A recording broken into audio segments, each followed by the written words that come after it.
honesty with terrorism.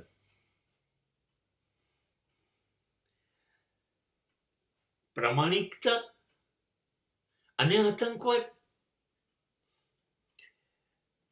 વિચાર કરતા કરી મૂકે એવી એક વિચારધારા છે.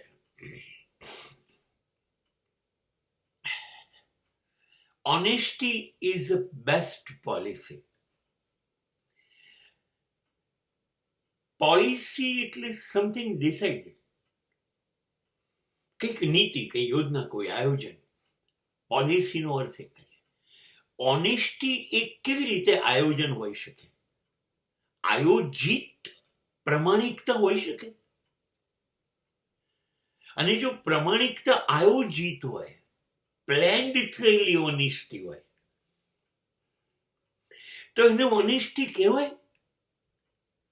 આઈ ડોન્ટ એગ્રી કે ઓનેસ્ટી એ પોલિસી હોઈ શકે, પ્લેન્ડ હોઈ શકે. નહીં, ઓનલી ઓનેસ્ટી એટલે આપણી નૈતિકતા, આપણો ગુણ. એનું આયોજન શું કરવાનું? મારે પ્રમાણિક રહેવું છે મારી સાથે. મારે મને નથી છેતરવો. મારે કુટુંબ સાથે પ્રમાણિક રહેવું છે, કુટુંબને નથી છેતરવું. સમાજ સાથે પ્રમાણિક રહેવું છે, સમાજને નહીં, દેશને નહીં. મારે કોઈને છેતરવા નથી. એ મારી પ્રમાણિકતા છે. એમાં પ્લાન કરવાની ક્યાં જરૂર છે? અને એમાં નીતિ કેવી રીતે હોય?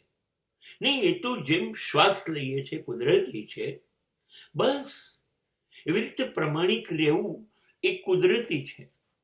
હા, પણ તો એ ટેરરિઝમ કેવી રીતે થયું? તો એ આતંકવાદ કેવી રીતે થયો? તમે તો પ્રમાણિક રહેવાનો પ્રયત્ન કરો છો કુટુંબ જોડે, સમાજ જોડે, દેશ જોડે, તો આતંકવાદ કેવી રીતે થયો? આતંકવાદ થયો એટલા માટે કે પ્રમાણિક માણસ કોઈને ગમતો નથી. more than 95% people are dishonest. 95% લોકો અપ્રમાણિક છે. અને સાચા અર્થમાં કહું તો લગભગ લોકો અપ્રમાણિક છે. લગભગ બધા નાની મોટી અપ્રમાણિકતા કરતા જ હોય છે. શું નોકરી કરતા બધા માણસો પોતાના કામને વફાદાર છે? જવાબ છે ના.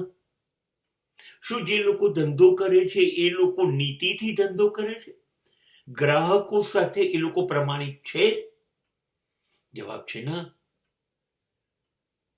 સરકારી કર્મચારીઓ સરકારમાં પ્રમાણિક છે? જવાબ છે ના. સરકાર જનતા સાથે પ્રમાણિક છે? જવાબ છે ના. ધર્મગુરુઓ ધર્મ સાથે પ્રમાણિક છે? જવાબ છે ના. તમે પૂછશો તો મા બાપ ઈમાનદાર કે મા બાપ પ્રમાણિક રહ્યા છે સંતાનો તરફ? જવાબ છે ના. અને સંતાનો મા બાપ તરફ પ્રમાણિક છે? ના. પતિ પત્ની સાથે ને પત્ની પતિ સાથે પ્રમાણિક નથી. ક્યાંક બેઈમાની છે, અપ્રમાણિકતા છે, પોસાય એવી છે, છુપાવાય એવી છે, બહુ જબરજસ્ત નુકસાન નથી કરતી. તો બધા કરે છે. માટે કહી શકાય કે લગભગ અપ્રમાણિક સમાજ જ છે.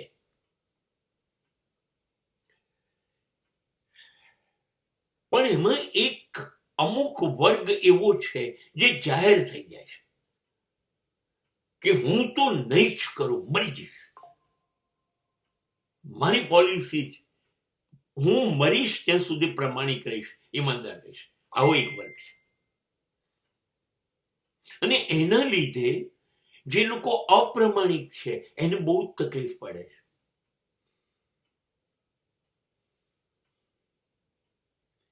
કેમ કે એ તો કરશે જ નહીં. એને નક્કી કર્યું હું ખોટું કરીશ જ નહીં, આ પ્રમાણિક છે. હવે જે લોકોને કરવું જ છે એને આ માણસ નડશે. કેમ કે હવે લોકો પકડાઈ જશે, કાં તો જાહેર થઈ જશે કે આના સિવાયના બધા અપ્રમાણિક છે. હવે આ લોકોને આ નહીં ગમે એટલે એ લોકો બહુમતીમાં છે એટલે જાહેર કરી દેશે આ બકવાસ માણસ, આના લીધે આપણે બધા બરબાદ થઈએ છીએ. એટલા માટે ઈમાનદાર માણસ એ આ લોકોની વચ્ચે આતંકવાદી બની ગયો, બધાને ત્રાસ ફેલાવી દીધો એને. ખબરદાર જો કર્યું છે તો કે બોલતો નથી, એ પોતાનું કામ જ કરે.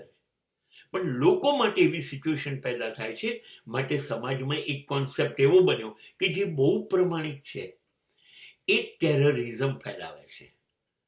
સો ઓનેસ્ટી ઇઝ અ ટેરરિઝમ.